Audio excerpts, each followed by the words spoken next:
I never thought I'd see the day my tough as nails ex-military dad would be knitting tiny sweaters for rescued kittens. I mean, this is the man who once made me do push-ups for leaving a single sock on the floor. Now he's cooing at a three-legged cat named Sergeant Mittens. Was I wrong to be completely bewildered by this transformation, or would you have been just as shocked? Tell me, have you ever seen someone completely reinvent themselves in the most unexpected way? My dad, John, was a Marine. Not just a Marine, he was the Marine. He lived and breathed the Corps for over 25 years. Our house growing up was run with military precision. Lights out meant lights out, not 5 more minutes of reading under the covers. Chores were missions, and my report cards were performance reviews. He was a stern, disciplined man, with a voice that could make you stand straighter just by hearing it. He'd seen tours in Iraq and Afghanistan, come back with stories he rarely shared, and a quiet intensity that was always present. When he retired, we all expected him to open a tactical gear shop, or maybe become a security consultant, or at the very least, spend his days barking orders at neighborhood kids from his porch. We certainly didn't expect him to start rescuing stray animals. His retirement was rough at first. He'd always had a purpose, a clear chain of command, a mission. Suddenly, he was just home. He'd wake up at 0 every day, iron his clothes even though he had nowhere to go, and then just sit. He tried gardening, but his idea of gardening was meticulously pruning every leaf into an unnatural, geometric shape. He tried fishing, but complained the fish weren't following proper protocols. My mom, a saint of a woman, tried to get him involved in various hobbies. She bought him a golf club set, which he promptly analyzed for structural weaknesses. She suggested a pottery class, but he said he wasn't interested in making mud-based projectiles. We were all at a loss. He was adrift, and it was hard to watch. He lost weight, he was constantly restless, and the light in his eyes seemed to dim. I remember one evening he looked at me and said, "I just don't know what my mission is anymore, son." My heart broke for him. Then came the incident with Mrs. Henderson's cat, Mittens. Mittens wasn't Sergeant Mittens yet, just a regular, fluffy tabby who somehow got stuck up a very tall oak tree in our backyard. Mrs. Henderson, our elderly neighbor, was in a panic. She called the fire department, but they were tied up with a kitchen fire. My dad, who usually just observed neighborhood dramas with a critical eye, watched the frantic attempts to coax Mittens down. Suddenly, something in him seemed to switch on.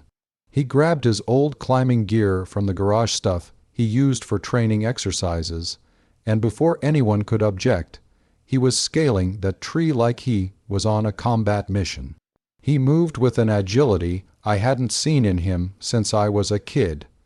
He reached Mittens, gently scooped her up, and brought her down to a tearful Mrs. Henderson. The look on his face, as he handed over that purring cat, was something I'd never witnessed before. Pure, unadulterated contentment. He wasn't just doing a favor, he was saving something. He was fulfilling a purpose. That was the spark. A few days later, he came home with a scruffy, abandoned poodle he'd found wandering near the highway. He named her Daisy. Daisy was terrified and malnourished. Dad, the man who once made me polish my shoes until they gleamed, spent hours patiently coaxing Daisy to eat, to trust him, to feel safe. He built her a small, comfortable dog bed in the corner of the living room, a place that used to house his meticulously arranged collection of military history books. Then came a stray cat with a broken leg, which he splinted with surprising tenderness. He took him to the vet, paid for the treatment out of his own pocket, and named him Captain Whiskers. Soon, our quiet, orderly home began to resemble a miniature animal shelter.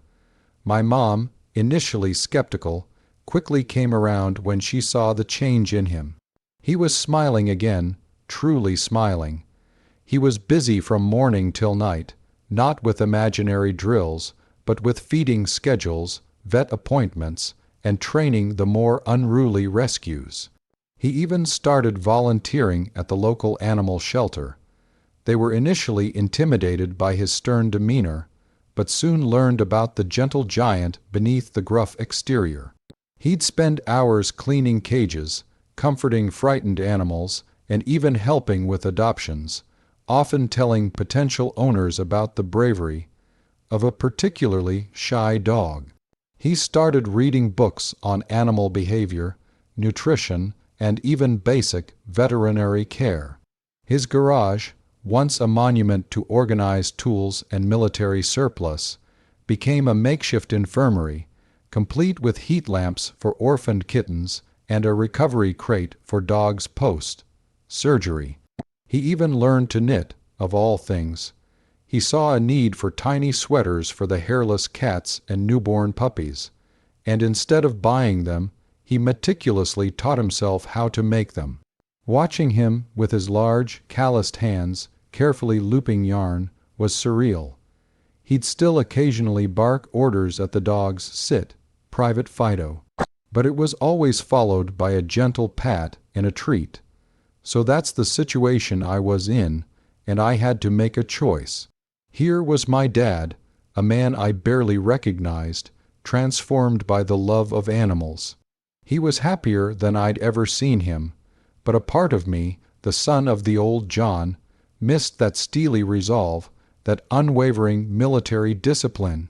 Before I tell you what happened next, I want you to pause and comment below what you would have done in my shoes. Would you have embraced this new version of your parent, or would you have struggled with the shift? The turning point for me was when I visited him one afternoon. He was sitting on the floor, surrounded by a pile of puppies, one asleep on his chest, another gnawing gently on his finger. He looked up at me, and his eyes, once so guarded, were soft and full of a peaceful joy. "You know, son," he said, his voice a little raspy. "In the military, you learn to protect. You learn to fight for those who can't fight for themselves. These little guys, they need protection too. They need a voice." And I realized my mission didn't end when I took off the uniform. It just changed. He stroked the head of the puppy on his chest.